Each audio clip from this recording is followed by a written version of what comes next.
Hola, bienvenidos a la clase de español. So recently you learned how to conjugate regular verbs in the future tense. But we didn't talk about the irregular verbs yet. That's okay, there's not too many of them, and we can break them down into three groups, and that's what I want to talk about today. Now, the good thing about irregulars in the future tense is that all future tense verbs, regular, irregular, AR, ER, IR, all take the same endings. So we don't have to learn a new set of endings for future tense irregulars. I do want to go over the future tense endings. Remember that for regular verbs, we're just tacking these right on the end of the infinitive, not dropping the AR, ER, or IR. And the future tense uses what I call those shoebox endings. Because if you group them together by vowel, it kind of looks like you're drawing two shoes in a shoebox. And those endings are a, as, a, amos, ace, and on. All right, now that we have our future tense endings, we can get into the three groups of irregular verbs in the future tense. So to talk about the first group of irregulars in the future tense, I want to kind of paint a word picture for you, tell a story. So imagine that you have someplace really important to go that you have to get to on time, right after school. You're kind of in a rush, but you're also hungry. So what do? Well, of course, you stop somewhere and get sushi, because that's really quick. Of course, you do that because quick people have sushi. For this first group of irregular verbs in the future tense, there are going to be four verbs. And the four verbs are querer, poder, haber, and saber. Quick people have sushi. Now with this first group, it's pretty straightforward. Instead of just tacking the future tense endings onto the end of the infinitive, we're going to take all of these verbs, which are all ER verbs, and we're going to get rid of that E. So in addition to calling this group the quick people have sushi group, you could call this the drop the E group, although that's not quite as cool. So for querer, we'd start all of our conjugations with quer, that's the double R, so you'd roll it. With poder, we'd start everything with podre. With haber, we're going to start with haber. And with saber, we'd start with saber. Then you add your future tense endings on the end of those. So we've got like querré, podré, habré, and sabré for the yo forms. Still corresponding to will plus the verb. I will want, I will be able to. Now the haber thing is a little bit different because we really only use haber at this point in the third person singular form, which is going to be habra. Now in the present tense, the word that we get from haber is the word I, meaning there is or there are. So in the future tense, habrá is going to mean there will be. And then for saber, sabré would mean I will know, as in facts, information, or how to do something. For the second group, I want to think back to that story that we started, where we talked about quick people having sushi. So you're really in a rush, and you stop for sushi because quick people have sushi. Then you get back in your car, but it's not just any old car because you really need to get there fast. You've got like some souped up, fancy, fast driving machine. You've got a Porsche, or a Porsche. I think it's Porsche. Yeah, you've got a Porsche. Why? Because you really got to get there. And as we all know, Vroom, says the Porsche.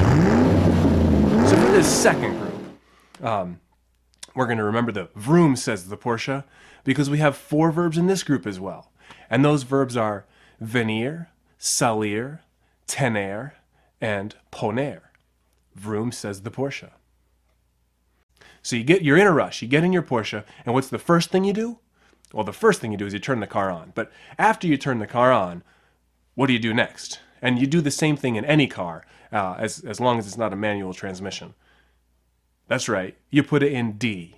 So for this second group, the Vroom, says the Porsche group, we're going to take that vowel in the ending, it's either an E or an I, and we're going to change that vowel in all of the verbs to a D. So for the second group, you can think of that as the Vroom, says the Porsche group, or the put it in D group, or the change the E or I to D group. So instead of having venir, salir, tener, and poner, we're going to start with vendre, saldre, tendre, and pondre, which you can't really pronounce without having another vowel at the end. So the yo forms are going to be vendré, saldré, tendre, and pondré. And still, future tense corresponds to the same thing, so that'd be like saying, I will come, I will leave or go out, I will have, and I will put or place. That leaves us with just the third group of irregular verbs in the future tense, So we're going to have to stop thinking about that really interesting, engaging, wonderful story about you being in a rush to get somewhere, getting some sushi, and then getting in your Porsche. Because for this third group, we don't have anything to add to that story because these verbs, there's just two of them, and these verbs are just rebels. So we can call them los rebeldes. Now, they're the rebels because you can't tell them what to do. But in addition to being rebels, they turn into pirates when you try to tell them what to do, I guess, or when you put them in the future tense. The two verbs in this group are decir and hacer. You can't tell them what to do.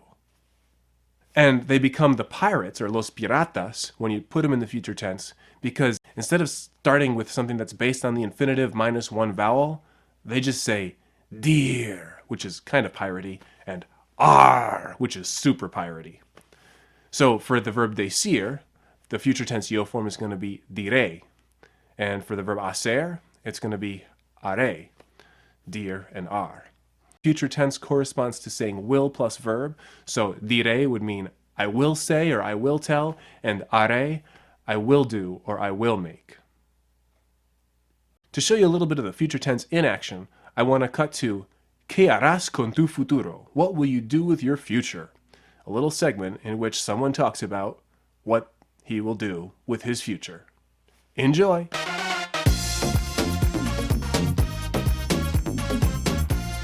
Bienvenidos a Hablar de tu futuro. Hoy vamos a hablar de tu futuro. Dime, ¿qué harás en el futuro? Pues yo asistiré a una universidad, estudiaré mucho y sacaré buenas notas. Muy bien. ¿Y qué harás para divertirte? Tocaré la guitarra en un grupo con otras personas. Ah, serás músico. Sí, me encanta tocar la guitarra. ¿Quiere usted que yo toque una canción ahora? Gracias, pero no habrá tiempo. ¿Cómo será tu vida después de la universidad? Tendré una familia pequeña con 1 o 2 hijos y podré pasar mucho tiempo tocando la guitarra. Bien. Muchas gracias por hablar conmigo. De nada. Solo sabremos qué pasará en el futuro. Adiós. Gracias por ver este video. I hope you have a good understanding of how to conjugate all verbs in the future tense. Until next time, adiós.